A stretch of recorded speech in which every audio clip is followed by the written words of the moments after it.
Okay, so the day before making this review, I thought, hey, I should go and see a movie tonight. What's new and out? Not many movies that I knew about, but I had heard about a movie called Ingrid Goes West. I knew it starred Aubrey Plaza and Elizabeth Olsen, and I was like, hey, I like those two actors. Maybe I'll go and see it. I don't really know much about it. The trailer didn't look very good, but I was like, hey, why not? I'll go and see it. Little did I know that I was going to be treated to the second best movie of 2017 so far. Behind Baby Driver, Ingrid Goes West is the best movie of 2017. Wow, I did not expect to be saying that. Okay, I have to describe the plot first. Ingrid Goes West is about a girl named Ingrid, obviously. She's played by Aubrey Plaza, and she's kind of insane. She takes to social media to make friends, but she has serious misconceptions as to what real friendship is on social media. She becomes obsessed with this one girl on social media, Taylor Sloan. Taylor lives in LA, so Ingrid goes to LA to meet Taylor and become her best friend.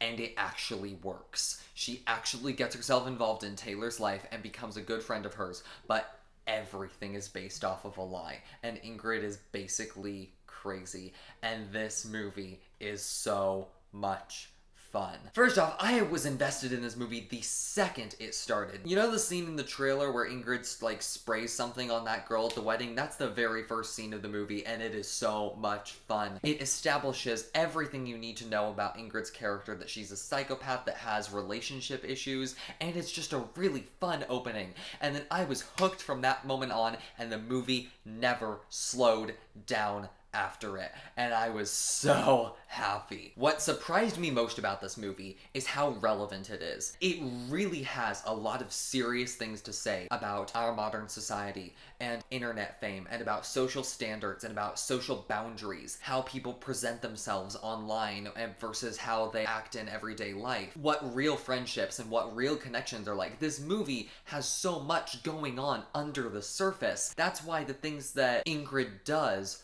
are so fascinating. Even though Ingrid is totally crazy, you get where she's coming from. I mean, you know that she shouldn't be doing what she's doing, but you kind of want her to succeed as well. One, because you just really want to see what happens, because that's what I wanted. I just really wanted to see what would happen. But two, Ingrid's mom has just died. Her mom was all she had in her life, and she's just looking for someone to be her friend. She's looking for any form of gratitude and affection, and she misconceives social media affection and likes on posts as a real friendship, and it really isn't. And so later on in the movie, Ingrid starts to learn that she really isn't as important in Taylor's life as she wants to be, and that really hurts her. It gets her to do some crazy things later on. You still feel bad for her. I didn't want her to succeed at the goals that she wanted to succeed in, which was becoming best friends with Taylor, but I did want Ingrid to be happy. I wanted her to learn a lesson. I wanted her to learn that this is not what life is about. If a movie can make you feel that sympathetic toward a psychopath, you know it's doing something right. Now, my one critique with this movie is that it does go kind of off the rails near the third act. I mean, it's still entertaining. I was never like, no, I don't believe that. No, I was invested in everything that was happening, but it kind of went off the rails, and I was like, huh. I was more interested when Ingrid did crazy things, like from a mental point of view. She becomes friends with Taylor by kidnapping Taylor's dog so that she can find the dog and then bring her to Taylor. They basically invite her to dinner as a gratitude for saving their dog, and that's how she gets involved in their life. I liked those crazy things. Ingrid Goes West, it not only has so many serious moments and so many sympathetic moments and so much that it has to say, but it's also really funny. I love when movies can perfectly balance drama and comedy, and Ingrid Goes West does it with ease. I think one of the things that's so funny about it is that Ingrid is, in some aspects, a very relatable character. There's a moment where she's just posted something on Instagram. She's just refreshing the page over and over again, waiting for something to happen, and I'm guilty of having done that a couple times. I laughed when that happened. Aubrey Plaza gives one of the best performances of the year so far. She's always been good at playing psychopaths, sociopath. She's always been good at playing weird characters. I've never seen her go to the intense emotional depths that she goes with in Ingrid in this movie. She gets dark. Not in a creepy way, but in a sad way. Elizabeth Olsen is also phenomenal. This is the second movie I've seen in 2 days with Elizabeth Olsen in it. She brings a lot of depth to Taylor that you are not expecting. Taylor is always posting things on Instagram because that's basically her job. She posts things on Instagram and has thousands of followers, and that's what she does.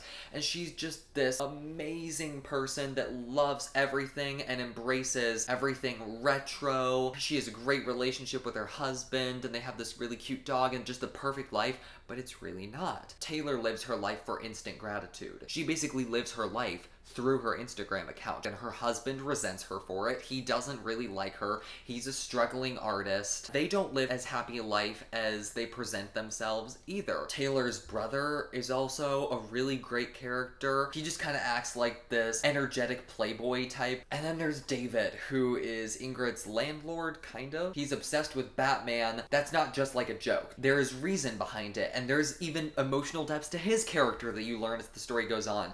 And he has this really odd friendship with Ingrid that develops as the story goes along, and it's just, this movie is phenomenal at creating layers. On its surface, it's a fun situational comedy, but really, when you think about it, it's this super sad and intense story about all of these people whose lives are essentially broken because they don't know how to really communicate with each other or how to really form genuine connections. Ingrid Goes West is a phenomenal movie. I would recommend anyone to see it. I think it is one of those rare movies that really speaks to my generation and will probably be remembered in many years to come. It'll probably be looked back on in decades because it so perfectly encapsulates my generation and how people in my generation don't really know how to communicate with each other.